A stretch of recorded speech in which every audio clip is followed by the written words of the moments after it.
Hi, my name is Tara Sisk, and I teach 7th grade math at Pleasant Lane Middle School. I'm really excited to meet your kids this year and get to know them. I've put together a little slideshow so you can get to know me a little and to give you an idea of what to expect in math this year. I graduated from the University of Central Missouri with a bachelor degree in middle school math and language arts. This here is my family. My husband actually teaches at Pleasant Lane Middle School also in this 8th grade as a social studies teacher, and then my son and my daughter are in that photo. I love to read. I've read several books over the summer. I also like to kayak, and I love hiking. So the photo on the right there was actually taken in Colorado, where I hiked a 14er with this group of people. My goal this year is to prepare your kids for life by teaching them problem-solving skills and encouraging a high level of grit, which incorporates both passion and perseverance. So this goal really corresponds nicely to the district's mission statement, which is we prepare each student for success in life.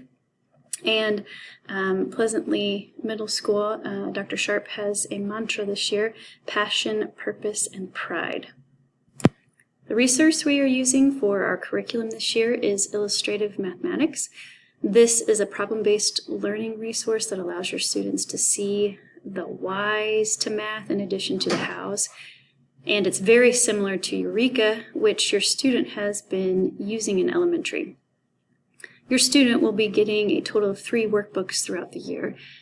This image here on the right is taken directly from the syllabus that you will be getting in an email from me.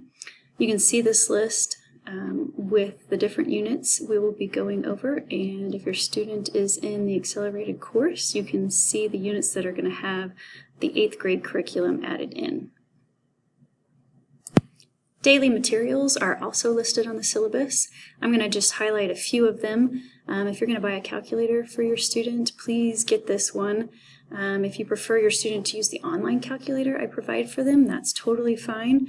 It just really helps to identify keys when all of the calculators are the same. Earbuds with a mic is really going to help to eliminate any noise if they're in a Schoology conference room or Google Hangouts. I am also going to be allowing erasable pens, not just pencils, and this is the workbook that you should see your students working out of. If you are in my 7th grade math class, I'm going to be co-teaching with Mr. Connard, so be sure to check out his video also. We are asking that if you need to contact us, that you would send an email to both of us so that we're both in the loop. I'm really looking forward to meeting you guys this year.